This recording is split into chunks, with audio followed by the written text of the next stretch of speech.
मेरा ये channel subscribe करें। तो करना, परेशान हो गए हम लोग 2.5 साल से। नमस्ते, सत श्री अकाल, आदाब, केम छो। अभी तक आप लोगों के बहुत सारे कमेंट आ रहे थे और आप लोग मिलना चाहते थे जो स्वयंवर के बाकी जितने मेरे फ्रेंड्स थे उनमें से। तो आज मेरे साथ स्वयंवर में से एक मेरे खास दोस्त साथ हैं। तो आज हमारे साथ हैं राहुल भाई। राहुल भाई कैसे हैं आप? राहुल भाई बोलने की क्या ज़रूरत है भाई, काहे की लखनवी तहजीब। ये हमारे बहुत अच्छे दोस्त हैं। हम दोनों ने शिवविलास पैलेस में 3 महीने एक साथ रूम शेयर किया है। हम दोनों को एक कमरा शेयर करने के लिए इसलिए दिया गया था जिससे आपस में लड़ाई हो, पर ये तो हमारे सबसे अच्छे दोस्त निकले। देखिए, इसीलिए हम आज मिल रहे हैं। तो आज जितने भी आपके सवाल थे मैं पहले उनका जवाब देता आया हूँ। तो आज राहुल भाई भी अपने से रिगार्डिंग, शो से रिगार्डिंग सारे जवाब देंगे। तो राहुल भाई, सबसे पहला सवाल जो हर कोई आज की डेट में मुझसे 1000 बार पूछ चुका है, रतन से 2000 बार पूछ चुका है, आज वही सवाल आपसे फिर से कि क्या शो फेक था?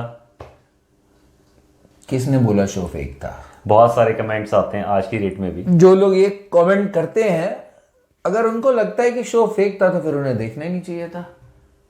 शो बिल्कुल फेक नहीं था, शो एकदम असली था। हाँ, पर्पस एंटरटेनमेंट का था, तभी तो हमारे इतने ढेर सारे व्यूअर्स थे। और मुझे लगता है जब स्वयंवर ऑन एयर था तो मुझे लगता है सबसे ज़्यादा टीआरपी हमारे शो की थी। एग्जैक्टली। तो show fake, I am sorry, it was a proper reality show. However she could not get married, but मैंने तो जहाँ पे उसमें जो भी कुछ बोला वो सब स्पॉन्टेनिटी के साथ बोला। तो show was not fake, it was a real show, it was a proper reality show. Rahul भाई, मैंने अपने ये जो व्लॉगिंग स्टार्ट की उसके फर्स्ट एपिसोड में बताया था कि ऑडिशंस कैसे हुए। तो मैंने अपने ऑडिशंस के बारे में बताया।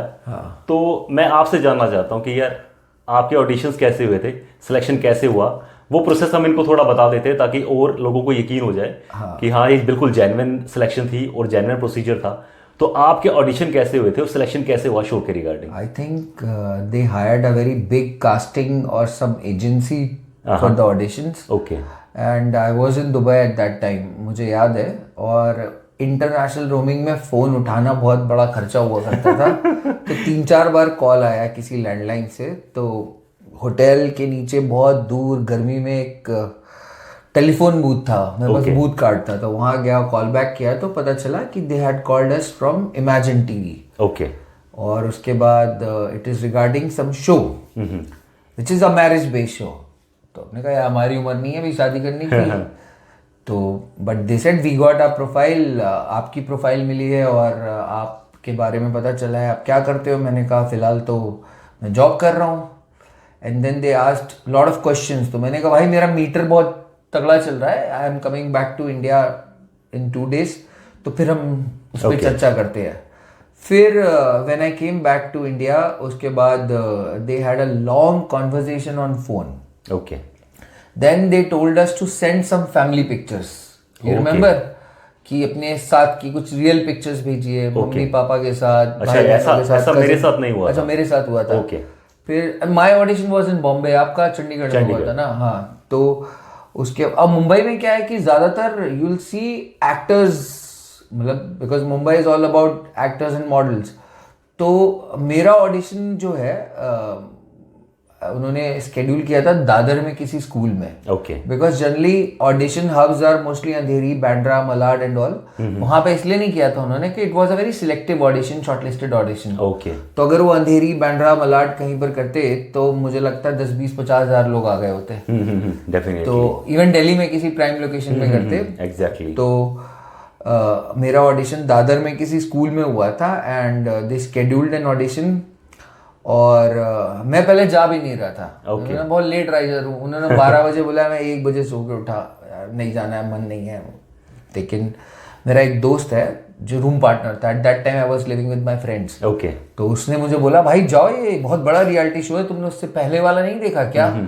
तो मैं कहा यार देखा तो है, थोड़े से एपिसोड्स देखे हैं। तो मैं गया ऑडिशन देने तो देखा वो बहुत ही सिलेक्टिव ऑडिशन था, लेकिन फिर भी वहां पे और सबका एक एक टाइम स्लॉट बना हुआ मेरा था। भी जैसे था, मुझे अपना याद है तो मेरा 4 बजे का टाइम था। अच्छा। हाँ, और मुझे उन्होंने 3 बजे बोला था कि 3 बजे आने के लिए। और जैसे मेरा था, मेरे वाले में उन्होंने स्पेशल बोला था मुझे कि सूट लेके आने के लिए। तो आपको कुछ बोला था ऐसे? हाँ, मुझे बोला था कि jeans, T shirt, jacket, sport shoes, zippers, okay, और carry your own gel and all, but we'll be having a makeup artist there. Okay. उन्होंने मुझे सूट वूट नहीं बोला था, कुछ भी नहीं बोला मेरे था। केस में डिफरेंट था, उन्होंने मुझे स्पेशल बोला था कि सूट डाल के आना है। और जब मैं वहां पे पहुंचा तो उसके बाद उन्होंने मुझे मना कर दिया था, कह रहे नहीं, आप जैसे हो आप ऐसे ऑडिशन दो। हाँ, तो मुझे उन्होंने मतलब पूरे कैजुअल्स में बुलाया था, बोला 3-4 कलरफुल जिपर्स रखो, अच्छी अच्छी जैकेट रखो, जीन्स और स्पोर्ट शूज। वो तुम्हें याद है मेरे वो वाले पिन पॉइंटेड जूते?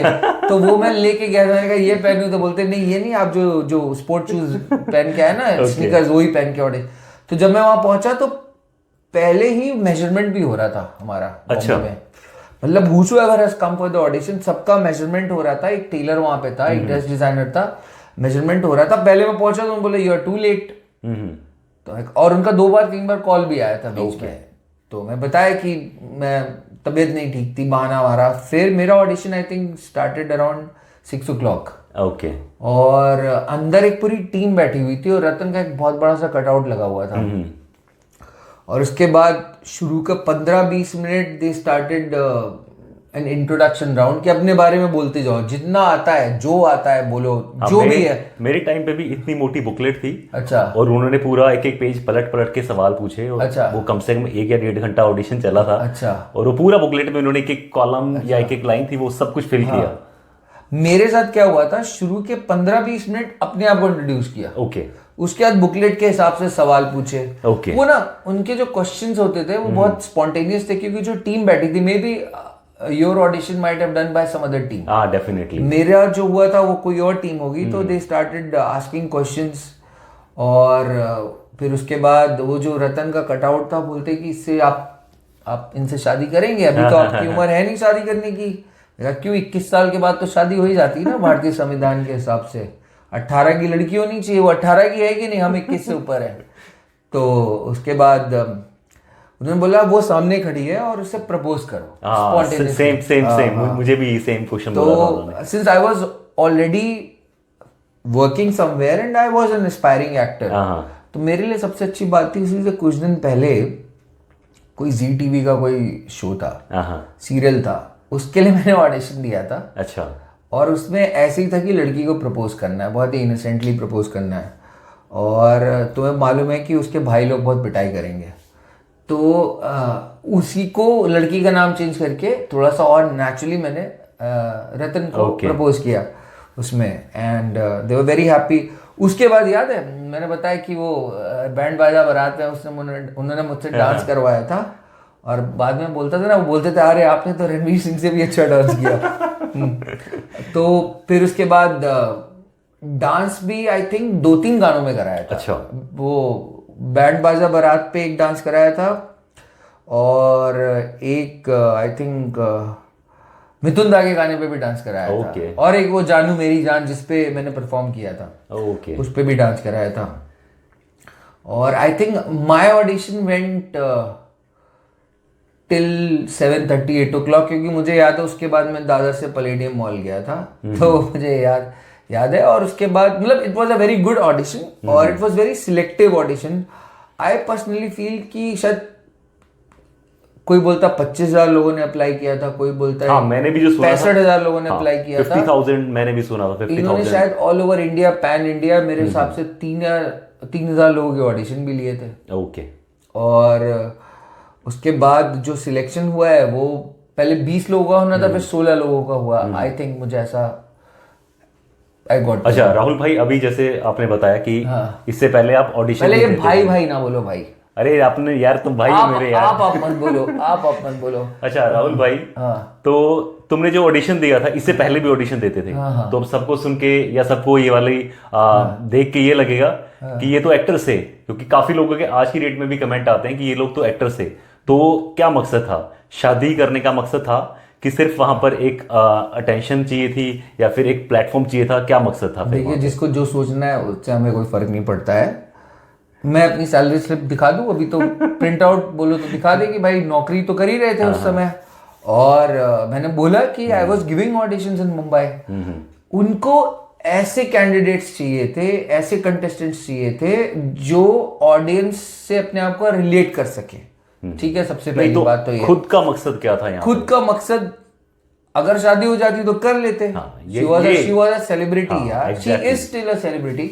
एंड उसके बाद भी क्या, स्वयंवर के बाद she has done lot of shows, she was in big boss, she was in this Santoshi माँ में मेन रोल था। तो ऐसा नहीं है कि she was not a celebrity. नहीं, ये एग्जैक्ट आंसर है जो लोगों को जानना बहुत जरूरी है। जो लोग यहाँ पे कहते हैं कि अगर कोई दूसरा कोई एक्टर है, जैसे कुणाल मणिवाला हम में से था, तो कुणाल मणिवाला भी एक्टिंग करता था, शोज करता था। आज की डेट में भी वो मूवीज भी करता है, शोज भी करता है। तो ऐसा नहीं, अगर कोई एक्टर है और वहां पे आ गया है तो सिर्फ वो एक प्लेटफॉर्म के जरिए से ही आया है। ठीक है, शादी की उम्र थी लड़कों की, शादी करना चाहते थे तो शादी कर सकते हैं। तो इसमें कोई गलत नहीं है कि कोई एक्टिंग भी करता है या ऑडिशन भी देता है और वहां पे आके अगर उसको प्लेटफॉर्म भी मिल रहा है और वो शादी भी कर सकता है। इतना बड़ा प्लेटफॉर्म भाई, exactly. I was surprised to see the kind of treatment everybody got, the kind of budget they had. इतना बड़ा बजट का शो अपनी जिंदगी में मैंने कहीं, इतना बड़ा इवेंट ही मैंने नहीं देखा। आई थिंक इंडिया का सबसे महंगे होटलों में से एक होटल पूरा बुक रहा शूटिंग के लिए। बिल्कुल बिल्कुल, अपनी पूरी यूनिट सिविल आर्मी थी। जो सेट था उसी के बाजू में तो हमारे रूम्स थे। और मतलब कोई पर्पस था ना, इतना इन्वेस्टमेंट था, इतने बड़े बड़े सेलिब्रिटीज आए, आउटडोर शूट्स हो रहे हैं, हमारा ट्रैवल ट्रांसपोर्टेशन, उनका इतना बड़ा बजट का show. I think so it was the most expensive show in India. बिल्कुल। एंड उसके बाद वाले भी कैसे हुए मुझे पता नहीं, बट आज was very high budgeted show. और वहां जाके तो आई वाज एक्साइटेड। मैं तो जब गया तो जब उन्होंने फोन हमारे रख लिया एज पर द कॉन्ट्रैक्ट, मैं थोड़ा घबरा गया यार, और घर की याद आने लगी। मैं यही सवाल पूछने चाहता था कि मैंने अपने वाला एक्सपीरियंस बताया हुआ है कि जिस दिन फर्स्ट डे था और फर्स्ट डे कैसे 4 लोगों ने आके मुझे घेर लिया था और 4 लोगों ने आके घेर के जो मोबाइल वॉलेट था वो सब कुछ ले लिया। उसके बाद एक संदूक में उसको बंद कर दिया था। रूम में आए थे तब लिया था। एग्जैक्टली। तो मेरे रूम में आए थे। तो तुम्हारे साथ क्या हुआ था वहां पे? क्योंकि तुम मुझसे पहले आ चुके थे। हाँ, तुम्हारी फ्लाइट वाया आई थी। आई थिंक इनकी फ्लाइट चंडीगढ़ से उदयपुर, उदयपुर से कहीं से कहीं, नहीं, डायरेक्टली उदयपुर। हाँ, तो उदयपुर से फिर जयपुर भी थी। नहीं, मेरी डायरेक्ट ही थी। उसके बाद संदीप मुझे वहां पे रिसीव करने आया था और सीधा उसके बाद मैं तुम्हारे साथ होटल में आया था। हम लोग जब होटल पहुंचे तो तुम्हारे साथ क्या हुआ था वहां? मेरे साथ हुआ था करण Ahuja must be a big shot now in industry. He was handling production at that time. करण आहूजा और Sandeep had come. Sandeep is also a big name right now, Sandeep Rawat. तो करण Ahuja and Sandeep they came, और I was carrying my company ID and airport entry pass also. Okay. Which is a very crucial document.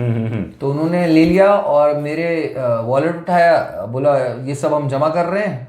तो मैंने कहा भाई airport entry पास तो मत लो। उन्होंने बोला नहीं हमें लेना पड़ेगा। फिर उन्होंने एक डायरी बनाई थी, उसमें मोबाइल नंबर का, जो मोबाइल का कौन सा मॉडल है, वो कितने आपके वॉलेट में पैसे हैं, आपके पास जो कुछ है सब उन्होंने रख लिया था, और एक रिसीट दी थी और साइन कराया था, मुझे याद है।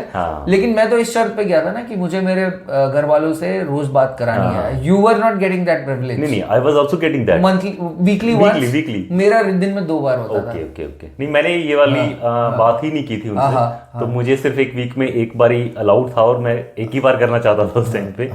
अच्छा, तो शो में आने से पहले माइंड में क्या चल रहा था कि क्या होगा शो में अगर मैं टॉप तक पहुंचता हूं और उस सिचुएशन में पहुंच जाता है कि जहां पे 3 लड़के होंगे, जैसे लास्ट में दीपक पंडित, अनुपम और अभिनव थे। तो वहां पे अगर मैं वहां तक पहुंच जाता हूं तो क्या माइंड में था कि शादी हो जानी चाहिए? सबसे पहले तो शो में जाने से पहले मुझे बहुत लोगों ने बोला, इनफैक्ट जो बंदा ऑडिशन ले रहा था ना, उससे मेरी दोस्ती हो गई थी। ओके। तो उसकी sister, she wanted to be a cabin crew. Okay. And I was flying with an international airline. Okay. तो उससे मेरी दोस्ती हो गई। तो वो मुझसे टिप्स लेता था कि इसकी बहन को आगे बढ़ना है तो कैसे आइडिया, तो वो बात करता रहता था। तो मैंने कहा भाई वहां पे कैसा होगा, मतलब आई वांट टू 6 पैक्स बना लूं, बॉडी बना लूं, क्या करना होगा? बोला भाई वहां पे दर्द डिस्को नहीं होने वाला है, शाहरुख खान के 8 पैक्स नहीं दिखने वाले। You have to be very decent. ठीक है, मैंने कहा यार मैं तो जड आदमी हूँ, कैसे डिसेंट बनूंगा? तो बोलते नहीं, वहां पे डिफरेंट डिफरेंट बैकग्राउंड के लोग आएंगे, नॉट नेसेसरी कि everybody is very good looking, but वहां पे अलग अलग बैकग्राउंड से लोग आएंगे। जैसे कोई साउथ इंडिया से आएगा, जैसे टी सुरेश जी आए थे। फिर उन्होंने बोला कि कई बहुत रिच बिजनेसमैन आएंगे, तो गौरव जग्गी आए थे लाख रुपए की घड़ी वाले, जिन्होंने वापस ले ली थी। बोला कुछ इंजीनियर्स टाइप लोग भी आएंगे, जैसे अभिनव आया था। बोले एक दो एनआरआईज आएंगे, तो हमारा वो अनुपम और पंकज सोनी, इतना बड़ा एनआरआई, लॉर्ड पंकज सोनी, तो और लॉर्ड अनुपम, ये लोग भी आए थे। तो उसने बोला था ट्राई टू बी योरसेल्फ। मैंने कहा if I am myself then I will be very naughty and I will be very very disturbing element in the show. But उसने बोला नहीं, you have to control yourself, be very decent.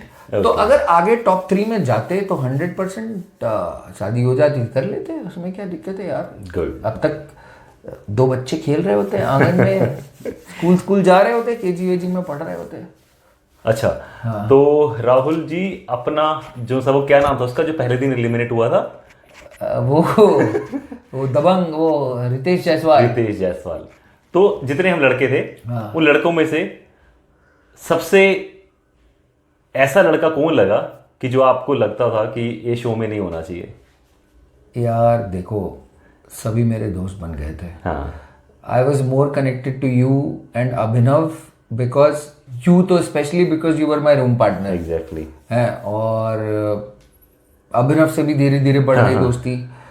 ऐसा किसी से hatred नहीं था मुझे, सभी अच्छे थे। लेकिन एक जैसे लड़का था सुधांशु तिवारी, वो इतनी फेंक रहा था भाई कि इलाहाबाद में अगर होता मेरे होम टाउन में ना, तो लड़के उसको हर चौराहे पे तड़ी मारते।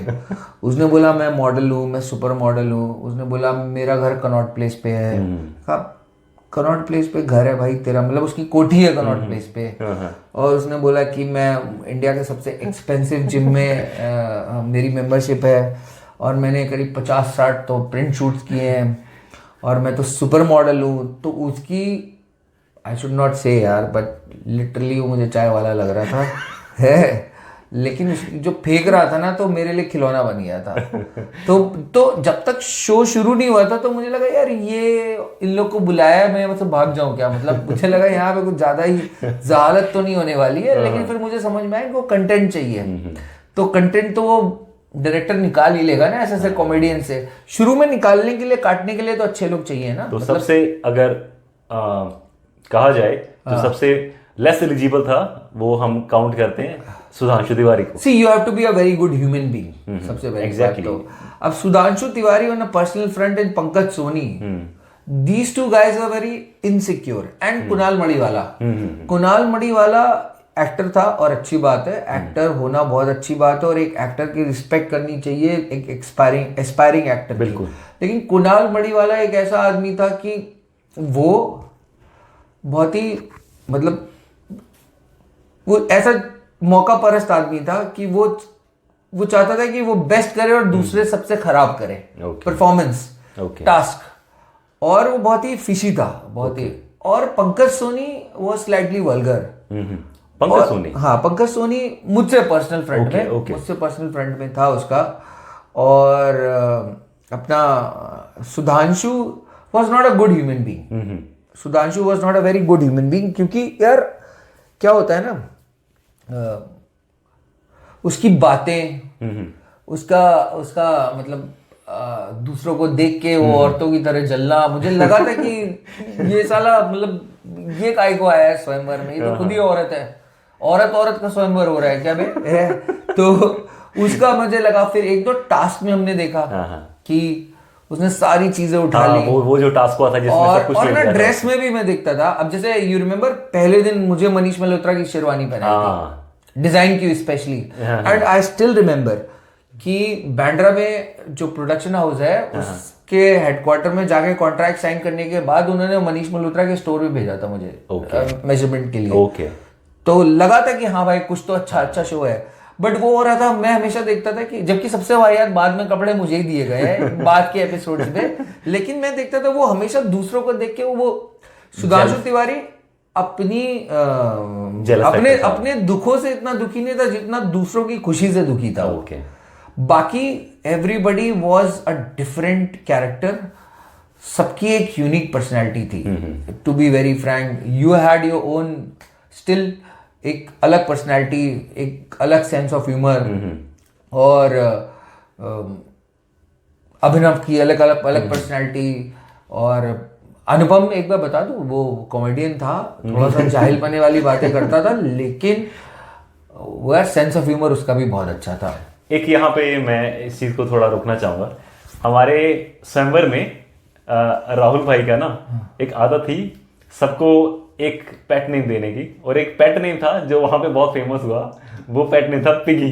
पिगी इसने दिया था। अब वो जो पिगी था, आपको गैस करके बताना है कि वो पिगी नाम किसका था। कमेंट सेक्शन में आप लोग बताना कि पिगी नाम राहुल भाई ने किसको दिया था। फिर राहुल भाई बताएंगे आपको कि हाँ वो आपका जो गैस है वो सही है कि गलत है। Are we going live? अभी नहीं। तो अच्छा, एक और क्वेश्चन। उसके बाद जब शो खत्म हुआ, जो मेरा एक्सपीरियंस बहुत बढ़िया नहीं रहा। After the show side effect हुए, जैसे मैंने अभी रतन से लास्ट जो मेरी मीटिंग हुई थी, तो मैंने बताया कि जब मैं घर से बाहर निकलता था तो लोग पहचान लेते थे, तो बड़ा अजीब सी सिचुएशन हो जाती थी। तो कुछ हुआ शो के बाद, कुछ ऐसे साइड इफेक्ट हुए? एक्चुअली मैं बताऊं, सच से बताओ, शो की शूटिंग के बाद उन्होंने बोला था जब तक आप एलिमिनेट नहीं होते, शो ऑन एयर हुआ, उसके बाद जो लोग पहचाना शुरू कर दिए, उसके बाद क्या हुआ? मेरे साथ तो हमसे उन्होंने कॉन्ट्रैक्ट साइन करवाया था ना कि unless until you get eliminated in the show after the telecast, आपको हम छोड़ेंगे नहीं। लेकिन रिक्वेस्ट करके बाद में हमें छोड़ दिया था ना जब ऑन एयर हुआ था। तो पहचानने का ऐसा हुआ था कि मैं मलाड में, बॉम्बे में रहता था उस समय। तो मेरे घर से अंधेरी में एक इन्फिनिटी मॉल है। ओके। मतलब तो मैं वहां गया था कुछ खरीदारी करने। नहीं, इन्फिनिटी नहीं, मेगा मॉल गया था। ओके।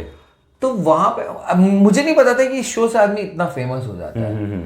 तो मैं जब मॉल में पहुंचा तो मैंने देखा काफी लोग देख रहे थे ध्यान से। और मुंबई में क्या है ना, कोई बहुत बड़ी बात नहीं है। मुंबई इज अ बॉलीवुड, मतलब इट्स अ हब। तो यहाँ पर तो आए दिन लोग एक्टर्स को देखते ही रहते हैं ना। मुंबई में तो किसी के लिए कोई बड़ी बात नहीं है, but still people used to recognise me, and there was a Gujarati family in the food court. Okay.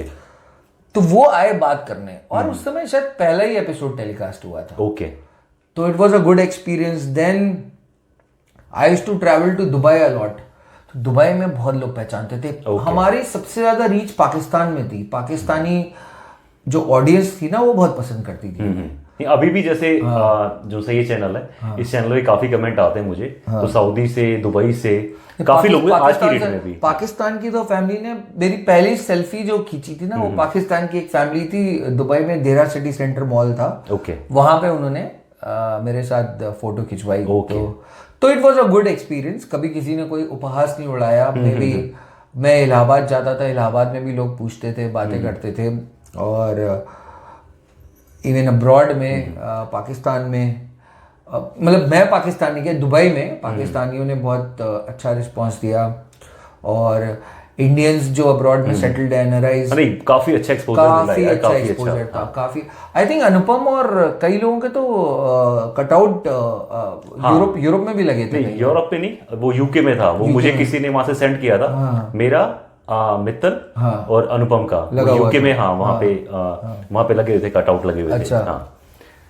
अच्छा राहुल भाई, एक और जो सा मैंने एक्सपीरियंस किया, हमने यानी कि शो जब टेलीकास्ट हो गया था, जब ऑन एयर हुआ, उसके बाद देखा कि जो वहां पे चीजें होती थी, तो एडिट में इतना ज्यादा पोर्शन कट कर दिया जाता था। और ये सबसे ज्यादा दुख तो मुझे हो रहा है यार, मेरी बाइक डेट जो थी सुबह, उसके बारे में बताओ जरा। मेरी ना रतन के साथ एक बाइक डेट हुई थी, और इसके लिए उन्होंने पहले हायाबुसा सिलेक्ट की थी। अच्छा। हायाबुसा, और एक दिन पहले, बिकॉज बोला था कि किसी को बताना नहीं। सो मुझे लेके गए थे ना प्रोडक्शन वाले, तो हायाबुसा पे बकायदा उन्होंने मेरी टेस्ट राइड कराई थी कि how comfortable I am with that bike. और रतन वॉज नॉट कंफर्टेबल, क्योंकि वो बहुत ऊपर थी और हमें बहुत लंबी राइड पे जाना था। ओके। आमेर के ऊपर वगैरह सब जगह जाना था। तो देन अनदर बाइक केम, और मेरी बाइक डेट थी सुबह 4:30 पौने 5 बजे। इन्होंने मुझे उठा दिया था कि सनराइज का शॉट लेना था। याद है वो? यहाँ पे ना मैं रोकना चाहूंगा। तो यहाँ पे क्या हुआ था कि राहुल को ना सीक्रेटली उन्होंने बोल दिया था कि तुम्हारी बाइक डेट है और किसी को बता नहीं है। हाँ। और राहुल मेरा रूममेट था तो इसने मुझे भी नहीं बताया। अब वो उन्होंने और मैं इससे पहले उठ जाता था और ये इतनी इसने वहां पे शातिर जारी वहां पे इसने दिखाई अपनी कि मुझसे पहले उठ के ये रूम से निकल गया कि मुझे पता ना लग जाए। क्योंकि ना वहां पे ना मैं बताता भी ना तो मतलब वो वहां पे बाहर गार्ड्स वगैरह रहते थे और प्रोडक्शन वाले रहते थे, तो उन्होंने मुझे लगा अगर मैंने बताया तो बाइक डेट ही कैंसिल कर देंगे। ओके। तो सुबह आई थिंक 4 o'clock उठा दिया था। हम उससे पहले उठ गए। हाँ, और उसके बाद आधा पौना घंटा तो मेकअप किया होगा। ओके। और वो एक जिम का सीक्वेंस शॉट था एक्चुअली कि मैं वो जिम में एक्सरसाइज कर रही है और मैं उसे जिम से बुला के लेके जाता हूँ। तो सनराइज का शूट था, एग्जैक्ट सनराइज का कि I am coming out from Shiv Vilas का जो मेन गेट है और वो और हम साथ में आ रहे हैं और चलो बाइक डेट पे चलते हैं। फिर पहला शॉट लिया था शिव विलास, उसको बैठा के बाहर लेके जा रहे हैं। फिर आगे प्रोडक्शन की गाड़ी थी, फिर एक प्रोडक्शन वाला बाइक पे बैठ के पीछे पीछे आ रहा था, हम लोग गाड़ी में बैठे थे। फिर बाइक डेट, फिर आमेर के किले में हमारी पूरी बाइक डेट शूट हुई। उसके बाद जल महल में हुई, उसके बाद हवा महल में हुई। आई थिंक जयपुर में पूरी कड़ी धूप में मैंने उसको कम से कम 20-30 किलोमीटर बाइक पे घुमाया होगा टोटल, तोड़ के, लगातार नहीं। और वापस हम लोग आए हैं शायद शाम को 6 बजे आए। सनराइज से गए थे और सनसेट के टाइम पे आए। और उसके बाद रात में वो धनुष बाड़ वाला सीन भी था, याद है। और इतना करने के बाद मैंने पहले भी बताया कि एडिटिंग का बहुत काम खराब था। और वो मेरी बाइक डेट वो टोटली ही खत्म कर दिया है वो उन्होंने खाली मेरे एलिमिनेशन में दिखाया। एलिमिनेशन में छोटा सा 3 सेकंड या 10 सेकंड का जो पोर्शन दिखाया। और उसके अलावा उसका डिस्कशन किया था शायद वो रश्मि देसाई ने रतन से उसका शो में डिस्कस करवाया था, वो भी दिखाया। वो पूरा और हमारे साथ प्रोडक्शन के कम से कम 40-50 लोग गए थे शूटिंग करने के लिए। ये वाली चीज मुझे भी बहुत बुरी लगी कि और अगर आप बेहोश होकर गिरी भी थी, याद है। अच्छा, शाम को वो शूट में नहीं गिरी थी बेहोश होकर, because she was fatigued whole day. Okay, yes exactly, याद आ गया मुझे। ठीक है, याद है ना। याद है मुझे। तो वो बाइक डेट जो कैंसिल हुई, मतलब वो उन्होंने जो एडिटिंग में काट दी, एडिटिंग में टोटली कट कर दिया, टोटली। वो बहुत बड़ा दुख था हमारे लिए। एग्जैक्टली। ओके, अच्छा, अब आते हैं हम मेन क्वेश्चन पे जो सभी लोग पूछते रहते हैं। काफी लोग शादी कर चुके हैं, तो राहुल भाई आपकी क्या शादी हो चुकी है? नहीं भाई, शादी नहीं हो चुकी। आपको चेहरे की चमक से लग रहा होगा ना, नहीं तो फिर झुर्रियाँ आ गई होती। तो अब शादी कब करने वाले हो? ये सबके सवाल आज तक चलते रहते हैं कि वो जितने लड़के शो में आए थे किस ने शादी कर ली है। तो जिससे हम मिलते रहेंगे मैं आपको बताता रहूंगा। ऑलरेडी मैंने कुछ का जवाब दिया भी है जिनका स्पेसिफिकली आप लोग पूछते हैं। तो राहुल भाई भी मेरे लिए नहीं पूछा किसी ने क्या? पूछते हैं, तभी मैं जवाब दे रहा हूँ कि राहुल भाई भी अभी तक सिंगल है। और तो शादी कब करने वाले हो? जिस दिन हमारा प्रदीप बब्बर हमारे लिए एक सुंदर सी, अच्छी सी, खूबसूरत सी लड़की ढूंढ देगा। ठीक है, चलो ये वाला Chandigarh is a place of beautiful girls, तो वहीं से ढूंढ दो यार एक अच्छी डेफिनेटली। चलो ये वाला सुंदर बच्चे हो तो मैं भी बोले मेरे चंडीगढ़ वाले ताऊजी जो है, तो ये वाला टास्क मेरे होने वाले बच्चों के चंडीगढ़ वाले ताऊजी जो कि अब ऑस्ट्रेलिया वाले ताऊजी होने वाले हैं। तो ये वाला टास्क रहा हमारा। तो हम चंडीगढ़ से आपके लड़की ढूंढेंगे। अच्छा, हमारा प्रदीप जो है उसने शोएब के बारे में बहुत बातें बोली। इन दोनों का ना थोड़ा 36 का आंकड़ा था। ऐसा नहीं, शोएब से मेरी भी बहुत लड़ाई हुई है, लेकिन मैं एक ऐसा बंदा था जिसकी सबसे बहुत अच्छी दोस्ती थी। In fact whosoever has come to Bombay has stayed with me, चाहे गौरव भाई हो और सुरेश जी परेशान मैं उनको बहुत करता था, इसलिए वो नहीं रुके मेरे घर पे। शोएब से मेरी लड़ाइयाँ मेरी सबसे हुई हैं वहाँ पे, लेकिन सबसे एक अटैचमेंट भी रहा। और प्रदीप और शोएब की लड़ाई होती थी क्योंकि थोड़ा शोएब वल्गैरिटी वाली वो करता था, वो जो एक्चुअली मैं भी करने वाला था, लेकिन वो कास्टिंग डायरेक्टर ने बोला था मत करना, तो इसलिए नहीं किया। और बाकी let's talk about other contestants also. हाँ, ये वाला क्वेश्चन रह गया यार। गौरव भाई ने 1 लाख की घड़ी दी थी, तो वो क्या 1 लाख की घड़ी थी? और तुम्हें किस टाइम पे पता लगा कि गौरव भाई 1 लाख की घड़ी देने वाले हैं? गौरव भाई ने क्या हुआ, जब हम लोग वहां पहुंचे थे तो सबको बोला था ना गिफ्ट्स लेके आना। तो वो प्रोडक्शन की जो हेड थी मिस जानवी, अच्छा, तो she had come to everyone's room to see what gifts they have got. Okay. तो गौरव भाई हमारे रूम में थे और तुम शायद जिम गए हुए थे या नीचे तुम कुछ खाना खाने गए थे। गौरव भाई हमारे रूम में आए हुए थे। गौरव भाई, myself and Abhinav, we were sitting and talking. तो वो जानवी मैडम आई तो उन्होंने पूछा कि आप क्या लाए, तो मैं तो एकदम बॉयज बच्चों वाला गिफ्ट जो स्कूल में लोग आर्चीज गैलरी में देते नहीं, मतलब याद है मुझे, याद स्कूल है। में एक आर्चीज का कार्ड दे दिया, एक रोज दे दिया और कुछ, तो मैं वो सब लाया था। अभिनव भी कुछ लाया था अच्छी चीजें, मैं अपने रूम से लेकर आया था। तो गौरव भाई से उन्होंने पूछा आप क्या लाए हो, और गौरव भाई उस समय भी थोड़े अंकल टाइप थे, तो उन्होंने एक घड़ी निकाली, उन्होंने बोला ये मैं घड़ी लाया हूँ, तो उन्होंने बोला nice, it was looking nice, तो बिना पूछे गौरव भाई ने बोला 1 लाख रुपए की है। अच्छा, गौरव भाई ने खुद बोला बोला? उन्होंने प्रोडक्शन वाले को बोला। अच्छा। And that lady is a very elite हाँ, class lady, she is the one who is producing, or she's heading lot of big shows, Coffee with Karan and all. अच्छा। so उनके लिए 1 लाख की घड़ी, Obviously।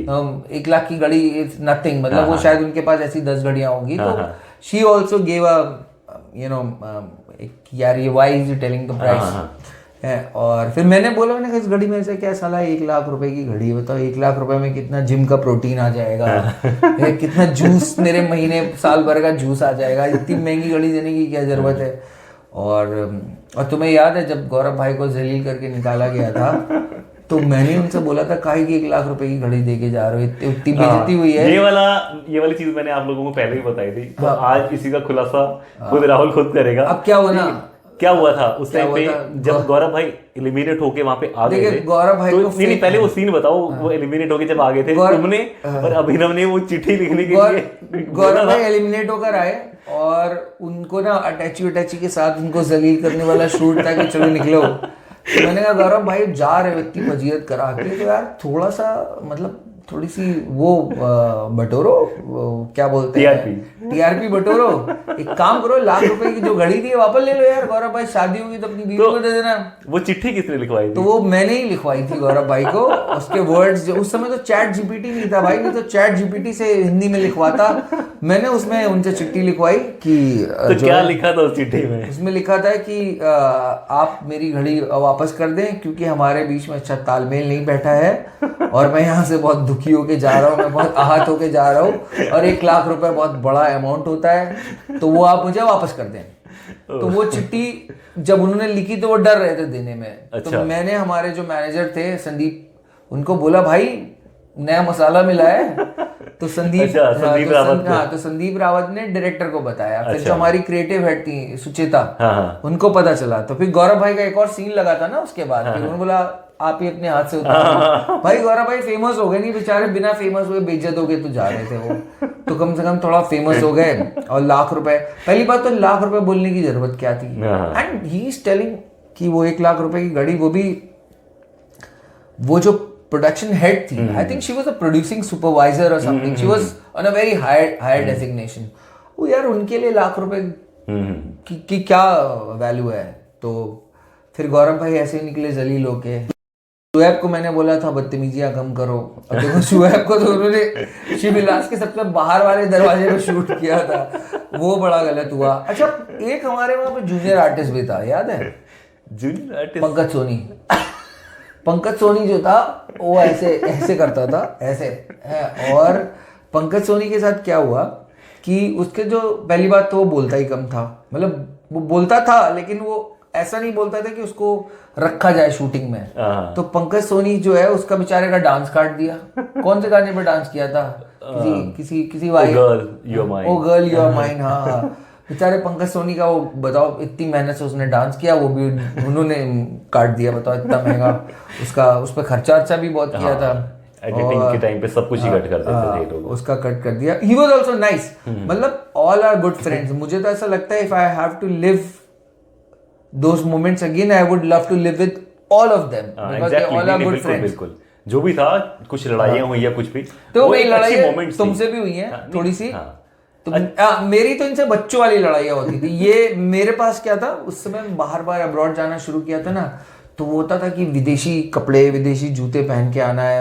तो मैं ना ढेर सारे अपने स्पोर्ट्स शूज लेके आया था। तो ये मेरे जूते पहन के एक दिन जिम चला गया, तो मैंने कहा मेरे जूते क्यों पहन लिए। मतलब क्या होता है ना, आदमी कहीं का कहीं फ्रस्ट्रेशन निकालता है। क्या होता है, आप इतने दिन से अपने पेरेंट्स से नहीं मिले हो और दिन में आप 18-20 घंटे शूट कर रहे हो, एक 5 स्टार होटल की जेल में हो, तो वहां का फ्रस्ट्रेशन यहाँ पे निकाल दिया। तो इनसे बस एक बार इसी बात पे हुई है, बाकी मेरी दीपक से कभी नहीं हुई लड़ाई, अभिमन्यु से कभी नहीं हुई, मेरी लड़ाई सुधांशु से बहुत हुई है। सुरेश जी तो मेरे प्रिय थे। नहीं, हम उसको लड़ाई नहीं कहेंगे, जैसे मेरी भी जो थोड़ी बहुत अनबन किसी से हो गई, वो लड़ाई नहीं थी, बट उस टाइम पे हीट ऑफ द मोमेंट में थोड़ा कुछ कह लो कि बचकानी हरकतें कह लो, कुछ भी वो हो जाती हैं, और वो एक मुझे लगता है कि एक लाइफ का एक पार्ट होता है, और उन मोमेंट्स को हम बाद में याद करके एंजॉय भी करते हैं, और इतना होना भी चाहिए। सी वहां पर सभी दोस्त बन गए थे, जो लोग कुछ एक्स्ट्रा दिखाने की कोशिश कर रहे थे या जो लोग अंडर प्ले कर रहे थे,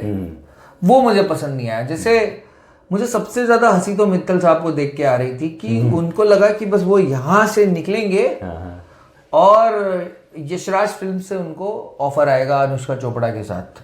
मतलब मुझे ऐसा लग रहा था उनको देख के। फिर उनको ये लग रहा था कि वो बहुत ही स्ट्रॉन्ग कंटेस्टेंट है, और मैं शुएब हम दोनों बच्चे हैं, उस समय बच्चे ही थे, और हमें तो सिर्फ यहाँ पर मौज मस्ती के लिए बुलाया गया है, और ऐसा है वैसा है। तो मतलब मुझे ऐसे लोगों को देख के बहुत हंसी आ रही थी, since I was already in industry in Mumbai. See आप कोई कहीं का भी फन्ने खा हो, कहीं का भी फन्ने खा हो पूरी दुनिया में, अपनी औकात पे आ जाता है जब वो मुंबई आता है स्ट्रगल। बिल्कुल बिल्कुल एग्जैक्टली। कहीं का भी फन्ने खा हो, कितना बड़ा मॉडल हो, कितना बड़ा बॉडी बिल्डर हो, कितना गुड लुकिंग डैशिंग हो, कितना भी बड़ा एक्टर हो, कितना भी फेमस हो अपने एरिया में, कितने भी बड़े मिनिस्टर का बेटा हो, कितने भी बड़े इंडस्ट्रियलिस्ट का बेटा हो ना, वो उसको अपनी औकात तब पता चलती है जब वो बॉम्बे आता है। क्योंकि वहां पे नवाजुद्दीन जैसे लोग भी हैं जो आज टॉप पे है, और वहां पे एक से एक गुड लुकिंग लोग हैं जो आज तक सड़कों की खाक छान रहे हैं। सच्चाई है। तो इसलिए इंसान को समझना चाहिए कि शो का कॉन्सेप्ट क्या था। शो का कॉन्सेप्ट था it's related to marriage, it was not a talent based show कि आपको वहां से निकलने के बाद आप कोई सिंगिंग शो तो जीत के आए नहीं हो। बिल्कुल बिल्कुल। इंडियन आइडल जीत के आए तो आपको भाई 10 म्यूजिक डायरेक्टर साइन करेंगे ना। तो लोगों का ये you keep this in this, ये जो है ना जरूर रखना इसमें, अभी एडिट मत करना। लोगों के अंदर बड़ी गलत फहमी थी। ये कोई टैलेंट बेस्ड शो होता ना, कि जहां पे आपको अपना टैलेंट दिखाना है, आपको सिंगिंग डांसिंग, तो आपको बाद में एक्सपोजर मिलता है। यहाँ पे ऐसा क्या टैलेंट आपने दिखाया है? It was a family show जहां पर आप शादी करने आए हो एक लड़की से, और आपने अपनी पर्सनालिटी को रखा, अपने कल्चर को रखा, और लोगों ने उसको पसंद और नापसंद किया। तो लोगों को ये लगता था कि यहाँ से निकलने के बाद, even Abhinav was also thinking, उसके मन में भी बहुत गलत फहमी थी, because Abhinav was very close to me. वहां से निकलने के बाद अभिनव और मैं काफी दिन मतलब जुड़े रहे, और मुंबई में जब व्हेन ही गॉट शिफ्टेड तो हमने बहुत टाइम साथ में हम लोग घूमे फिरे। और अभिनव मेरे लिए एक बहुत बड़ा मोटिवेटिंग फैक्टर रहा है लाइफ में हमेशा, बिकॉज सबसे ज्यादा मैंने स्वयंवर के बाद उसी के साथ टच में रहा, घूमना फिरना जैसे होता है। तो उसके मन में भी एक तरीके की वो चीज आ गई थी। वो गलतफहमी सबको दूर कर देनी चाहिए कि इस तरीके के शोज से निकलने के बाद आपको कोई लॉन्च पैड मिलेगा, और ये कोई टैलेंट बेस्ड शो नहीं है। टैलेंट बेस्ड शो होता है सिंगिंग शो, डांसिंग शो या एक्टिंग शोज जो होते थे। तो आप ये भूल जाइए, 4 दिन का फेम होता है और उसके बाद वो खत्म हो जाता है। अगर आपको एक्टिंग करनी है, आपको डांसर बनना है, आपको मॉडल बनना है, तो उसके लिए आपको अपने ऊपर मेहनत करनी पड़ेगी। Reality show is all about entertainment and giving you a fame. Then if you want to grow in the industry, you have to polish yourself and you have to struggle a lot. ये बहुत बड़ी बात है। तो वो बहुत बड़ी मूर्खता थी। गौरव भाई आए थे मुंबई, अब मेरे साथ थे ये, और ये हम लोग इनऑर्बिट मॉल गए खाना खाने, तो वहाँ पे लोग इन्हें पहचान रहे थे। तो कई लोग पहचान रहे थे तो उन्हें देख रहे थे, लेकिन देख के उनके पास आ नहीं रहे थे, जबरदस्ती उनके पास चक्कर मार रहे थे कि मुझे देखो, मुझसे बात करो। और जो लोग उन्हें नहीं देख रहे थे तो जबरदस्ती वहां पे, या लोग कंफ्यूज हो रहे थे ने कहाँ देखा है, तो वो जा रहे थे कि रियलाइज करो कि मुझे कहाँ देखा है, मैं वही हूँ, मैं वही हूँ, मैं वही हूँ। तो ये चीजें मतलब नहीं होनी चाहिए। अरे नेचुरल फेम है, वो अपने आप आया है, वो अपने आप जाएगा। सही बात। वो हमेशा गलत फहमी में नहीं रहना चाहिए इस तरीके के रियलिटी शोज में। और कभी भी किसी लड़की की इंसल्ट नहीं करनी चाहिए। अगर उसने बुलाया है, उसने आपको इतना एक्सपोजर दिया है, या 30, 35, 50, 60 हज़ार लोगों में आपको सिलेक्ट किया है, तो उसकी इंसल्ट नहीं करनी चाहिए, उसको रिस्पेक्ट देनी चाहिए। हाँ, तो बाकी it was once in a lifetime experience. मैं आगे आप सबको बोलना चाहूँगा, आप जो भी रियलिटी शोज में अगर आपका सिलेक्शन होता है, please don't lose your patience. अगर आपका मोबाइल रख लेते हैं, सब कुछ रख लेते हैं, आप बिल्कुल तड़पना नहीं, घर जाने के लिए जल्दी मत करना मेरी जैसी बेवकूफ़ों की तरह, क्योंकि घर तो आप जाओगे, आपके पुराने स्कूल कॉलेज के दोस्त, अड़ोसी पड़ोसी, मम्मी पापा के साथ आप जिंदगी बिताओगे, लेकिन वहां पे जो आप अपना टेन्योर इस वजह से शॉर्ट करोगे ना, वो मोमेंट्स कभी जिंदगी में वापस नहीं आने वाले हैं। इसलिए don't lose patience, try to be in the show as much you can, so that, क्योंकि वो कभी वापस नहीं आने वाले आपकी जिंदगी में। मुझसे बहुत बड़ी गलतियां हुई है, आई लॉस्ट पेशेंस कि यार नहीं हो पा रहा है, जाना चाहिए बाहर आने के बाद लग रहा था कि यार ये क्या गलती हो गई है, मतलब तभी तो मुझे वापस भी बुलाया था उन्होंने 1-2 एपिसोड्स में। तो किसी भी रियलिटी शो में हो, अगर आपको एक तरीके की जेल में कैद करके रखा है ना, नेवर लूज योर पेशेंस आप, क्योंकि वो मोमेंट्स कभी जिंदगी में नहीं आएंगे। आपको वो 6 महीने बाद, 3 महीने बाद वापस भेजेंगे, पूरी जिंदगी आप अपनी फैमिली मेंबर्स के साथ रहोगे। अब ये देखो, हम और ये अभी 6-8 महीने पहले चंडीगढ़ में मिले थे और अब मिले हैं शो के इतने सालों बाद। तो सोचिए, इन लोगों से मिलने के लिए हम तड़पते थे। बाकी आपके स्कूल फ्रेंड्स, फैमिली फ्रेंड्स, सब आपके साथ जिंदगी भर रहने वाले हैं, पर वो मोमेंट्स कभी वापस नहीं आएंगे। So be prepared and be very positive. Any show, whether it's acting, dancing, कोई भी शो हो, आपको पेशेंस नहीं लूज करना है, बने रहना है वहां पर। मैं आपको बताता हूँ, जो सिलेक्शन हुआ है ना, सबकी यूनिक पर्सनालिटी देख के हुआ था, और लिटरली उनको थोड़े से गुड सेंस ऑफ ह्यूमर वाले लोग चाहिए थे फ्रॉम ऑल द रिलीजन्स, जिससे कि हमारी टारगेट ऑडियंस भी बहुत अच्छी हो। लाइक शुएब को इसीलिए बुलाया था, और वैसे भी शुएब ने बहुत अच्छा फुटेज खाया। इट वॉज अनएक्सपेक्टेड यार, मतलब जो मुझे खाना चाहिए था फुटेज इनिशियली, वो सब उसने कहा, क्योंकि मैं शाइनेस में चला गया। स्टार्टिंग में हमें देख के लगा नहीं था कि नहीं, बिल्कुल नहीं लगा था, और वो नेचुरल था। मतलब वो अगर उसको बदतमीज अगर तुम बोल रहे हो या मैं बोल रहा हूँ, तो वो बदतमीजी में भी उसने फुटेज खाया, और उसकी बहुत अच्छी फैन फॉलोइंग थी। There is no J factor at all. मतलब उसके पास बहुत से लोग आते हैं, उसके फैंस बोलते थे कि हमें राहुल तुमसे ज्यादा अच्छा लगता है, लेकिन मेरे पास ऐसे 200 लोग होंगे जिन्होंने बोला कि Shoaib was much better than you. अच्छा। हाँ, और यार देखो, प्रदीप और मेरा तो हमेशा कंपटीशन रहा साथ में। इनफैक्ट फर्स्ट डे उन्होंने हम दोनों की फोटो भी निकाली थी, बट मुझे हजारों लोगों ने बोला Pradeep was much better than you. तो वो लोगों की अपनी होती, कौन कितना फेमस हुआ वो लोगों की खुद की पर्सनैलिटी के ऊपर होता है, और जे फैक्टर नहीं होना चाहिए हमेशा। और जितने भी वहां पे मेरे डायलॉग्स रहे ना, लड़की, बस और ट्रेन, वो सब मेरे खुद के रहे। सुरेश जी एक चिन्ह है, इनकी वीरता पे एक प्रश्न चिन्ह है। ये जितनी मेरी पंच लाइन थी ना भाई, ये किसी ने सिखाई विखाएंगी। मैं इलाहाबाद से हूँ, सॉरी प्रयागराज से हूँ, और वहाँ के लोग गंगा किनारे वाले ना वैसे ही सेंस ऑफ ह्यूमर वाले होते हैं। तो वन लाइनर्स जो थे ना मेरे, वो सब मेरे खुद के थे। ये जो बोलते थे शायरी, वो इनकी खुद की थी, कोई लिख के नहीं दे सकता। हमारे प्रोडक्शन वालों के पास इतना पैसा था कि वो जावेद अख्तर साहब से भी लिखवा सकते थे, ठीक है। वो उनके पास बजट की कोई कमी नहीं थी, लेकिन ये जो बोलता था वो इसका खुद का था, मैं जो बोलता था वो मेरा खुद का था, अभिनव जो बोलता था वो उसका खुद का था, सबका खुद का था। ऐसा नहीं कि किसी को लिख के दिया गया है। हाँ, खाली एक कुणाल बड़ी वाला था जो अपना खुद का लिख के लाता था, फिर वो बोलता था। अच्छा, हाँ, मैंने ये चीज नहीं नोट अपना की। खुद का लिख के लाता अच्छा। था, इसीलिए तो उसको टाटा बाय बाय किया। ओके। अबे वो थोड़ा सा उसके अंदर था, वो जो है हल्का सा उसके अंदर जे फैक्टर था सबके लिए। अच्छा। उसको ये था कि I should perform better, and he was all scripted from his personal side. Okay. बाकी सब नेचुरल लोग थे वहां पे। एक रोहित जैन साहब थे वो कब आए कब निकले उनका पता ही नहीं चला यार। मतलब हमको समस्या ये हो रही है कि तुमको बुलाया क्यों था, ये बताओ। उनको बुलाया था तो उनसे कुछ तो करवाना चाहिए था ना। आया, खाए पिए, निकल लिए। अच्छा, अब प्रोडक्शन का सबसे ज्यादा पैसा खर्चा किसने करवाया था मैं बताऊं। देखिए, आपको बताऊं, प्रोडक्शन वाले जो है ना, आपको दामाद की तरह ट्रीट करते हैं। मुझे तो मतलब मेरे ननिहाल वाले जैसे ट्रीट करते थे वो वैसे ट्रीट करते थे, लेकिन साला अनुपम को तो वो दामाद की तरह ट्रीट करते थे। मुझे तो अपने नाती की तरह ट्रीट करते थे, जैसे नानी ट्रीट करती है। कि जो चाहिए बच्चे को दे दो, लेकिन अनुपम साला दामाद की तरह उसने अपने दांतों की फिलिंग भी करवाई वहां पे। हाँ, मुझे लग रहा था अपनी बाईपास सर्जरी भी वहीं पे करा लेगा, किडनी ट्रांसप्लांट भी उन्हीं के खर्चे से करा लेगा है। और रोहित जैन मुझे समझ में नहीं आया, जब उनको बुलाया था तो उनसे कुछ करवाना चाहिए था ना। ये बताइए 2250 रुपए का एक प्लेट का खाना था, सुबह का, दोपहर का, रात का। तो ये बताइए रोहित जैन सा, और उनको दुबई से दिल्ली बिजनेस क्लास टिकट मिला था रोहित जैन को, अच्छा। एमिरेट्स एयरलाइन का है। उसके बाद दिल्ली से जयपुर उनको अलग से बिजनेस क्लास टिकट मिला था।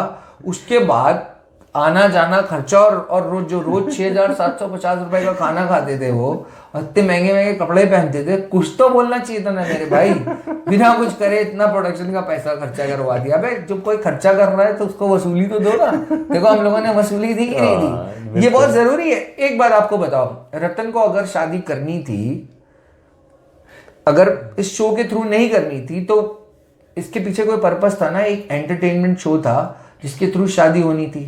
तो जब प्रोडक्शन इतना लाखों करोड़ों रुपए, सॉरी लाखों की तो बात छोड़ दो, करोड़ों का तो रोज का बजट था। बिल्कुल। जब इतना खर्चा कर रहा है तो the show should be massive hit. All the people, all the contestants including Ratan should give their best. हमारे डायरेक्टर 2 बार बेहोश हो गए गिरे हैं। कैमरामैन, हम तुम क्या काम करते होंगे जो कैमरामैन और डायरेक्टर काम करते थे? हम तुम तो अपना शॉट देके चले जाते थे ना। मैंने पहले भी इस चीज का बताया, जब भी शूटिंग होती है ना, तो शूटिंग में जो सेट लगता है, जितने भी सेट लगाने वाले जिसको सेट दावा बोलते हैं, तो वो सबसे पहले सेट पे आते हैं, सारा सेटअप करते हैं, और जब सब शूटिंग खत्म हो जाती है सबसे लास्ट में वही लोग जाते हैं। सबसे लास्ट में वही लोग डायरेक्टर, क्रिएटिव टीम, भाई कैमरामैन, एक क्या नाम था उनका, नसीम भाई, जो कैमरामैन जो चीफ थे उनके, वो बेचारे बेहोश होके गिर गए थे एक बार। अच्छा। हाँ, मेरी बाइट शूट कर रहे थे, तो मतलब इतना पैसा, इतना एफर्ट, मुझे तो फिल्म मेकिंग का प्रोसीजर ही समझ में आ रहा है। मैं तो बोलता हूँ जो फिल्म क्रिटिक्स होते हैं या कोई जो शो के क्रिटिक्स होते हैं, किसी को भी नेगेटिव नहीं बोलना चाहिए किसी भी शो के बारे में। भाई लोग इतनी मेहनत करते हैं, इतनी मेहनत करते हैं। मैं तो वही सोच रहा था जब मेरी बाइक डेट थी कि इतना तामझाम से मेरे लिए भाई कितने महंगे महंगे कपड़े लेके ड्रेस डिजाइनर आगे पीछे घूम रही, ये पहन लो, ये पहन लो, ये पहन लो, और उसके बाद वो शो भी नहीं किया। हाँ, वो नहीं शो किया, वो अलग बात है। नहीं, कितना पैसा लगाने के बाद, it's a tedious process, it involves lot of investment. और शादी अगर हो जाती तो बेस्ट था, नहीं भी हुई तो क्या जनता ने, ऐसा तो है नहीं कि एक दिन का मौन व्रत रखा, एक दिन उपवास रखा या शोक किया कि शादी नहीं हुई, यार लोगों को मजा आया। तो अगर किसी पर्टिकुलर शो के थ्रू शादी हो रही है तो लोगों को एंजॉय करना चाहिए, लोगों ने किया, लेकिन कंटेस्टेंट्स को और जो मेन पर्सन है उसको अपना बेस्ट देना चाहिए। अच्छा, I mean still with touch with Hiten Tijwani. Hiten Tijwani had come to one of my flights. Okay. A very down to earth guy. हाँ, हितेन तिजवानी भाई बहुत बढ़िया है। और वो आए थे, हम दोनों मेरी फ्लाइट पे आए थे, वो दुबई फ्लाइट पे। तो हमारी पूरे time we were standing in the galley and we were talking. Okay. And मतलब बहुत डाउन टू अर्थ। उनके भी कितने सीन काट दिए। हाँ, काफी हद तक, काफी। और मतलब लोग कहते हैं जो टीवी सेलिब्रिटीज होते हैं उनके अंदर एटीट्यूड होता है, पर हमें तो लगता है जितने थे वहां पे आए थे, Ram Kapoor was so down to earth. बिल्कुल बिल्कुल बिल्कुल, कितने हम्बल थे। तो वही मैं कहना चाह रहा हूँ, इतने बड़े बड़े सेलिब्रिटीज आए और वो इतने हम्बल थे, और हमारे जो कंटेस्टेंट 4 दिन की चांदनी में फेमस हुए, हमेशा keep your profile low, be a good human being. Exactly. अच्छा, आज हम सुरेश जी से मिलने जा रहे हैं करोल बाग। इसके बाद हम यहाँ से जा रहे हैं सुरेश जी से मिलने। सुरेश जी भी सुरेश जी हमारा डिनर स्पॉन्सर करने वाले हैं, और सुरेश जी जो है हमें करोल बाग में मिलेंगे। और सुरेश जी जो है वो कह रहे हैं कि मैं मेट्रो वेट्रो से नहीं चलता हूँ, मैं सिर्फ अपनी पर्सनल गाड़ी से चलता हूँ, लेकिन अगर वो अपनी पर्सनल कार से आएंगे तो मुझे लगता है सुरेश जी फिर हमारे साथ कल का डिनर कर पाएंगे, क्योंकि दिल्ली का ट्रैफिक इतना खतरनाक है कि फिर वो कल ही पहुंच पाएंगे। तो इसलिए हम लोग निकलते हैं। ठीक है जी, उम्मीद करता हूँ कि आप सबको आज की वीडियो बहुत पसंद आई होगी। मिलते हैं नेक्स्ट वीडियो में, तब तक के लिए आप अपना ख्याल रखिए, खुश रहिए। जय हिंद। जय हिंद।